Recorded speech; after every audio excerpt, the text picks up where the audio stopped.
Connecting with alumni in this way is a real privilege that very few students across the country have access to. We are very fortunate because of this.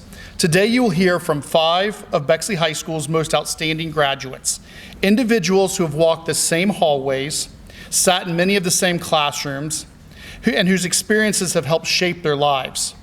We are honored to welcome the 2023 recipients of the Bexley High School Distinguished Alumni Awards, along with many of their friends and family who have gathered with us today to honor them. Before I turn the program over to the Bexley Education Foundation Board Chair, Sarah Saxby, I want to extend a personal welcome to all of our honored guests today. Thank you for being here and thank you for coming home to Bexley.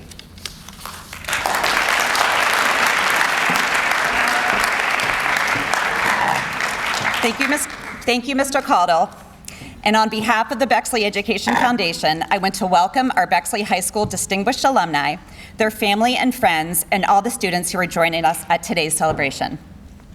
At the Bexley Education Foundation, we treasure alumni and the important role they play in advancing our mission and helping to foster our vision of an inclusive community of engaged learners, educators, and alumni. We come together today as alumni and future alumni.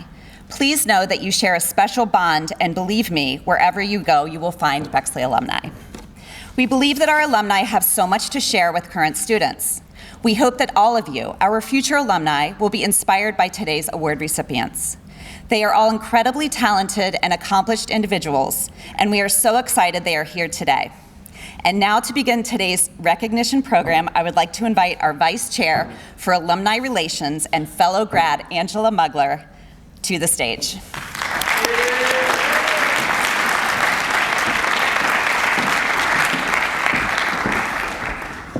Thank you, Sarah. As an alumna of Bexley High School and with 4 students in Bexley City Schools, it gives me great pleasure to present today's awards. I would also like to extend a very special welcome to the members of our Distinguished Alumni Award Selection Committee, many of whom are joining us today. Let's get started. Our first recipient, Ellen Clagis, is a 1972 graduate of Bexley High School and a graduate of the University of Michigan. She's a San Francisco-based artist and writer of science fiction, fantasy, and historical fiction, and is a nationally recognized and honored writer of middle grade books. Her stories have been nominated for numerous international awards and have been translated into more than a dozen languages. Her first novel, The Green Glass Sea, won the Scott Odell Award for Children's Historical Fiction in 2007. Her adult work, Passing Strange, won the British Fantasy Award for Best Novella in 2018. In 2019, her middle grade book, Out of Left Field, won the prestigious Children's History Book Prize and a Ohio-Anna Award for middle grade young adult literature. She's a leader in championing science fiction and exploring and expanding the borders of genre fiction. Please help me welcome Ellen Clagis to the podium.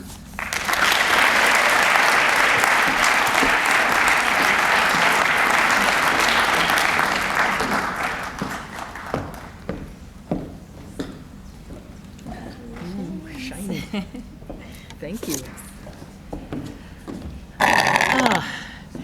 If I could turn back time and my past self would be sitting in this audience, she would be rolling her eyes and chuckling and going, right, I'm going to be a distinguished alumni. I never actually got expelled from Bexley High School, but the principal at the time kept trying because I never actually broke any rules, but I kept bending them. I learned to think outside the box. And in some classes that was encouraged, and creativity was encouraged, and curiosity was encouraged. And in other classes, it was not really appreciated as much as I thought it should be. But I have always been curious. I have always wondered, what would happen if I did this? What would happen if I made this character a woman instead of a man? What would happen if I tried to write a set of books set over here? And I think that curiosity is probably one of the best things that I learned at Bexley. And I think that it's one of those qualities that everybody needs. People think of art and science as being opposite sides of the same, of being opposites, but I think they're opposite sides of the same coin. I think that if you're curious and you're asking what if, that's going to take you far no matter what field you're going to be in. Whether you're going to be a writer, you're going to be a scientist, whether you're saying, what if we go for it on 4th and 2? Anything that you're going to try to achieve, curiosity is going to be your best friend. So if you want to be a writer, follow your curiosity anywhere it goes. It's the best job in the world. And thank you, Bexley, for giving me the foundation to let my curiosity lead me wherever it goes. Thank you.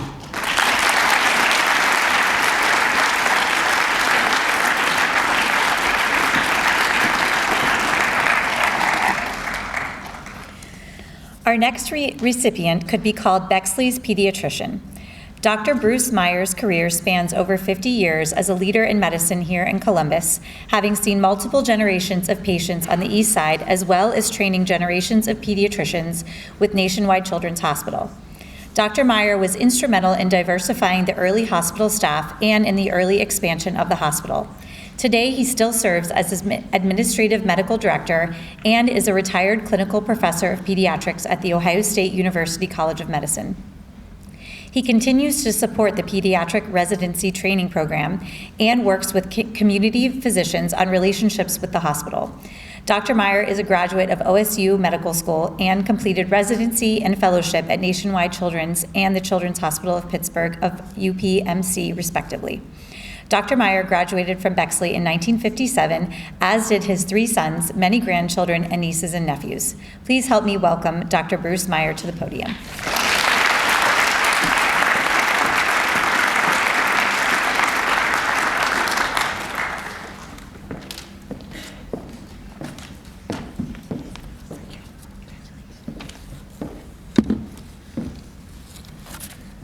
Hello, and thank you all for this cherished honor.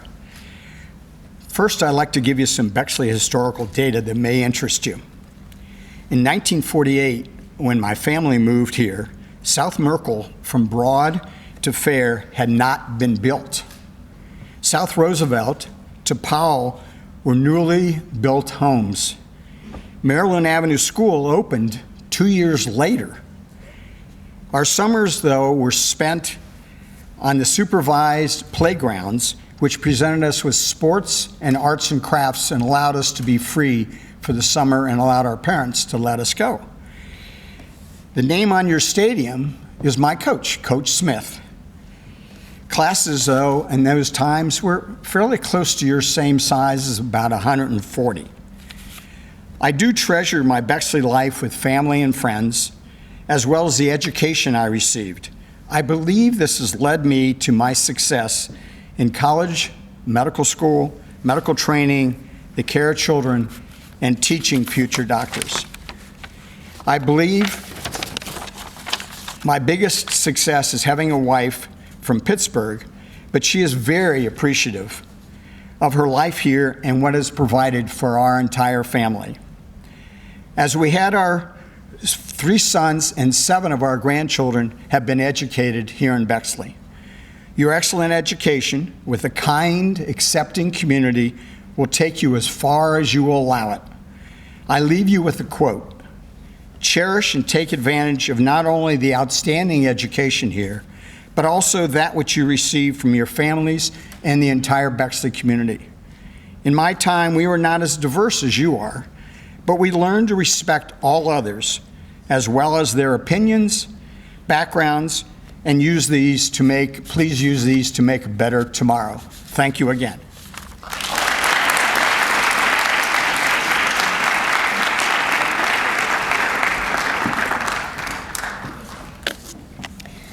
Our next recipient is a member of Bexley graduating class of 1991 and holds a degree in finance from Ohio University and an MBA from Ohio State's Fisher College of Business. Mary Dunham Auk is a smart and savvy business leader whose career at PNC Bank spans over 28 years, where she currently serves as president of PNC's Central Ohio market. Ms. Auk is known for her close connection to clients, deep ties to the local community, and knowledge of the banking industry. She's also a philanthropic leader, having served as chair of the board of the YMCA of Central Ohio, as steering committee co-chair for the United Way Young Leadership Group, and as past president of Rebuilding Together Central Ohio, now called ModCon Living. She is a board member for Experience Columbus and Future Ready Columbus. In addition, Auk is a member of the Columbus Partnership, the Ohio Business Roundtable, and the Federal Reserve Bank of Cleveland Business Advisory Council. Mary and her husband, Andy, are Bexley residents and the proud parents of a 2023 Bexley graduate and a member of the class of 2027. Let's welcome Mary Dunham Auk to the podium.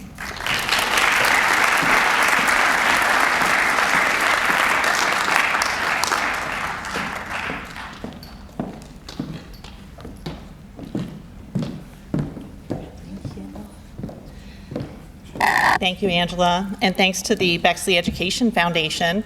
I'd be remiss if I didn't thank my nominator, Lynn Gramza-Fay, a fellow graduate from 1991. During our long walks during COVID, she reminded me that she was listening and decided to nominate me, which was a complete shock. Like Ellen said, if I were sitting here in 90 or 91, I'm not sure I would have rolled my eyes, but I certainly wouldn't have imagined myself up here.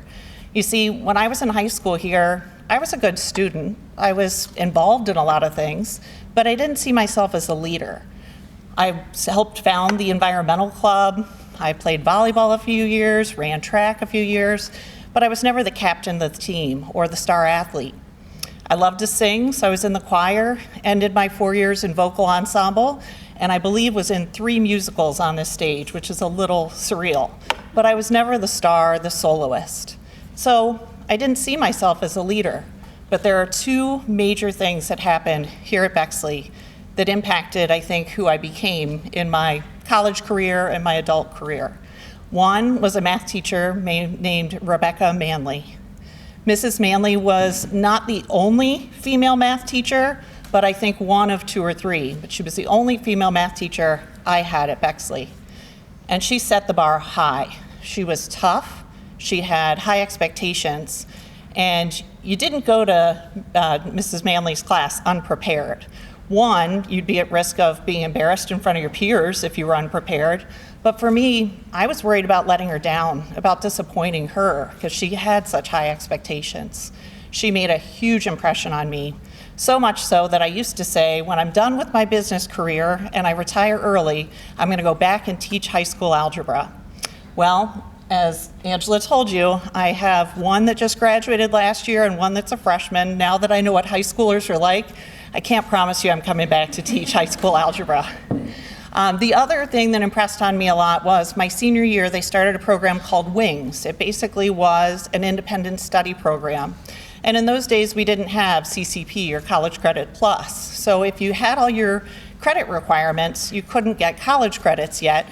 But this was another option of something to do. And I had told my parents I wanted to be a CPA, so they said, great, we'll get you an intern somewhere downtown. And I said, no, I want to do something different. I actually went 2 days a week and volunteered at what was then called the Columbus Humane Society, now the Capital Area Humane Society. It was a great learning experience for me. It was a great opportunity to spread my wings outside of Bexley High School, and I truly believe that's what put the seed of servant leadership into me. When I went to college, even though I hadn't been seen as a leader maybe here at Bexley High School, suddenly people saw me as a leader. And I had that opportunity in college. So I want to thank specifically Mrs. Manley and the WINGS program and Bexley High School for allowing me to build those skills so that I could go on to college, MBA, and now be where I am with the bank after 28 years. It truly is an honor to be back. Thank you for being here.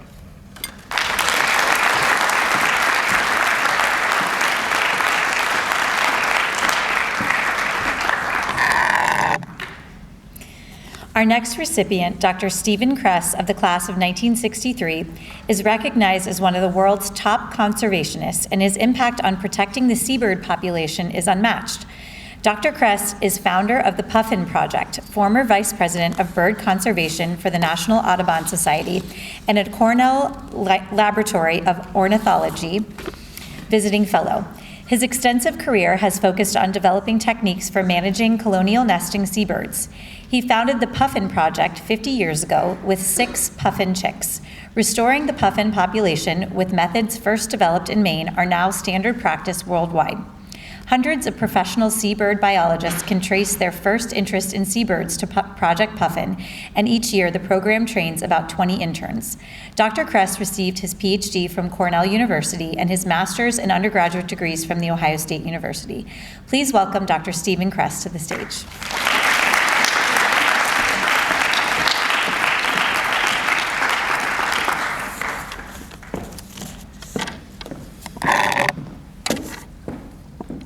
So, pleasure to be here, back at Bexley High School, and I want to thank all those, including my anonymous nominator for this award, and the committee, and my wife Alyssa for joining me today. So, this peculiar path that I have followed to this day, unlike a lot of people, I've chosen the lesser traveled path. And one might wonder, how is that you went down that way rather than other ways? It was not a common path for a son of a businessman here in Bexley to be a bird watcher. But it all started in Montrose School, not far from Rubino's and places that you've probably all visited. I was looking out the window on the second floor of Mrs. Reed's class one day, maybe daydreaming, I don't know. Was not particularly excited about the academics at the time, looking out the window, and I spotted something on the ground. And she spotted me looking out the window, and she says, "What is that?" And the whole class raced over to the window, and they looked out onto the ground, and she said, "Who can figure out what that bird is on the ground?" And I raced over to the bookshelf, pulled off the little bird book that was there, might be the only bird book that was there, and I leafed through it, discovered it was a flicker. I said, "It's a flicker." She said, "You got it." That success right there started my path. That's what is called a spark bird. Maybe some of you have seen one. It could be any bird. Look for them. They're everywhere. Look around you. You'll find things wherever you go. The second big thing that happened to me here in Bexley was over at the junior high school. Zale Thorla told me about the Ohio Academy of Sciences Science Fair. That was a pretty big deal. He said, everybody should pick a project that wants to. I picked building a chicken incubator. I knew nothing about building a chicken incubator, but I researched it and I came up with a sort of a homemade chicken incubator, and it was a terrible failure. The eggs never hatched. But I didn't give up. I kept trying. And I discovered one important message from that, and that is persistence. Keep trying. If your goal is worth doing, keep sticking with it. Persistence and passion. And I met a family member who told me, he looked at that chicken incubator with the eggs not hatching and said, "That'll never work." That made me want to work even harder. I wasn't going to let him have the last word. Eventually the chickens hatched. I won a first prize. Zale Thorla, my teacher, was proud of me, and I learned another important lesson, that planning and patience is important in all of this. That background led me down my path toward birds. I wrote a book called Bird Life in the same Golden Nature Guide series 50 years later that sparked my original interest in birds, and many other books on birds. Those passions and persistence have proved well for me. That led me toward restoring puffins on the Maine coast, a bird that had been gone for almost 100 years. That experience also took patience and persistence. And there were lots of naysayers along the road. And like the chicken incubator experience, I wasn't going to let them have the last word either. And so I stuck with it. The puffins came back with time. 8 years it took for them to come back and decide to nest. But that idea, how to bring the birds back and making it a worthwhile project, has spread around the world, and now about 1/3 of all seabird species on this planet have benefited from this little project I did on the Maine coast. Who would have guessed? It all started with a spark looking out the window at Montrose. So wherever you are, keep your eyes open. You never know what'll come in front of you. And don't be hesitant to take the less traveled path. And don't feel bad when the naysayers don't get the last word. You can have that word. So thank you very much, and good luck on your path.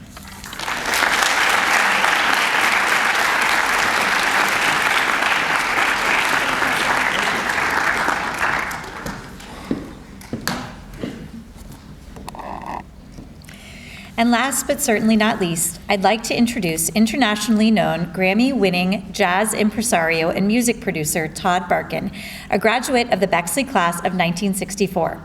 Barkin first started producing jazz concerts in 1964 while attending Oberlin College. It was, however, when Barkin headed west that his name became inextricably associated with one of the nation's legendary jazz clubs, the Keystone Corner, a San Francisco venue he had opened in 1972 and then managed for more than a decade.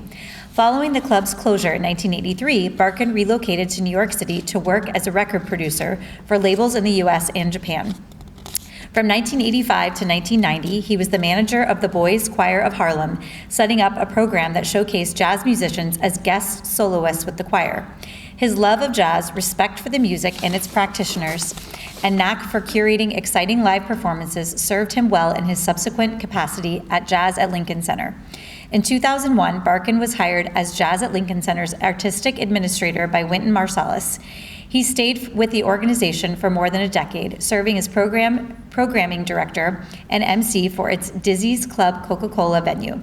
Barkin continues to work as a lecturer, record producer, and curator of live jazz events. Please help me welcome Todd Barkin to the podium.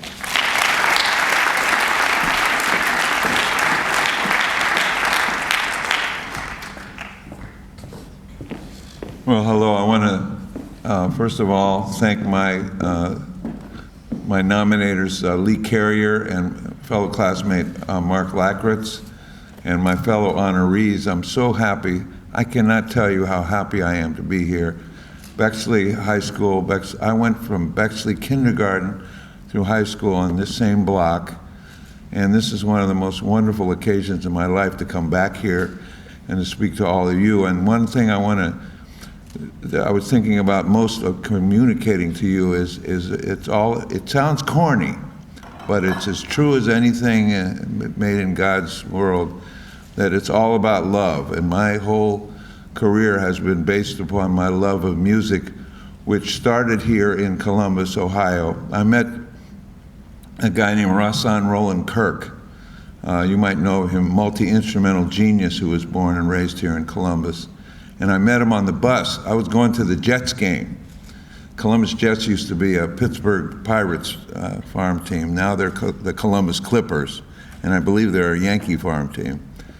And I met this guy on the bus, and he was going to see his girlfriend out on the west side, and I was going to the baseball game, and I generated a conversation with him, and I wound up working with him, years later, opening my Keystone Corner in San Francisco, and we wrote a song together 50 years ago, which was called Bright Moments, which encapsulates kind of my whole life in this music. One of the things you have to understand, we're bombarded sensorially. The digital media that we're all so bombarded with and so absorbed in, just because that's what it's designed to do, to absorb all of us, sometimes can be a double-edged sword and a trap. And one of the most important things I want to share with all of you is that everybody has a song inside of you that's a very unique song and a very important part of who you are as a human being and your spirit and your light. And the answer, I saw Ron Carter gave a lecture at Dizzy's, which was a club that I had in New York City, about what the future of jazz was, and he pulled out his iPhone and he said, well, the future is not here. And he went like this with his iPhone. Then he picked up his bass and he played a C scale. He said, that's where the future is. And what we have to understand is that this music, and I wrote a lyric with Rahsaan Roland Kirk. Here I was with a Columbus guy I met on the bus, in 1955, and I'm working with him in 1972 at my own jazz club in San Francisco. I mean, who writes a script like that? And it's all about, love for this music, doing what you love and what you believe in, and will eventually get you as far as you can go. I mean, making your hobby or your love, your passion of your life, trying as much as possible to make that your life's work. And it's one of the most important things that I can share with all of you.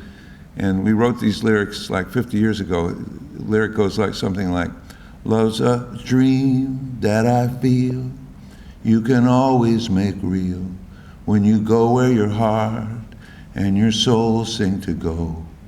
Every moment will be bright as sunlight when you listen to that song inside.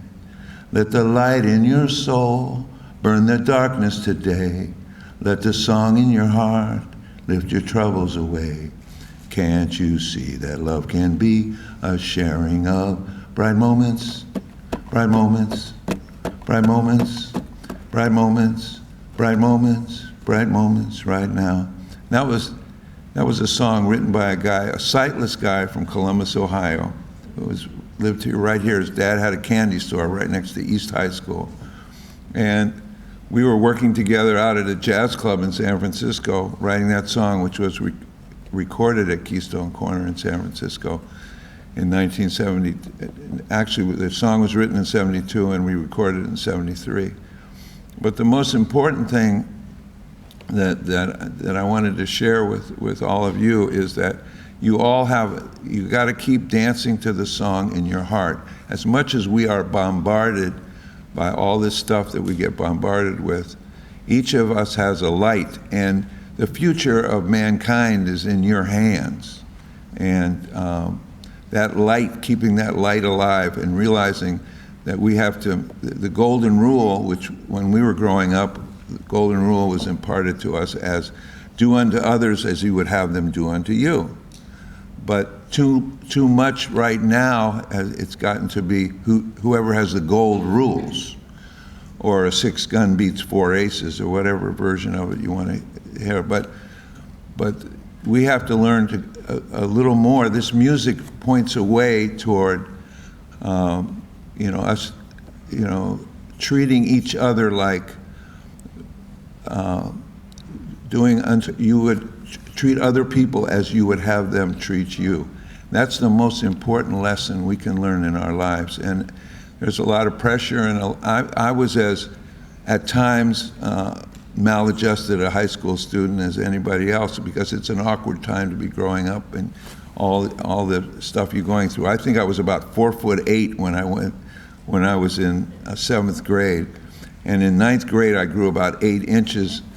And my mother thought that I was going over to the hospital and taking morphine out of the hospital clinic because, wow, he's falling asleep at dinner.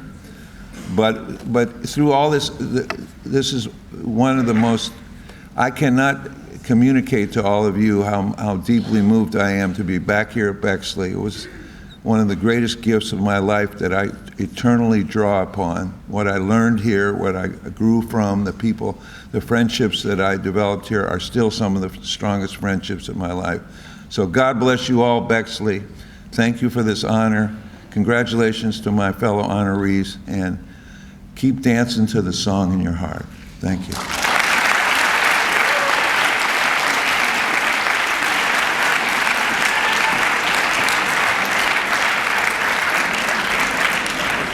Thank you, Todd, and congratulations to all of today's award recipients.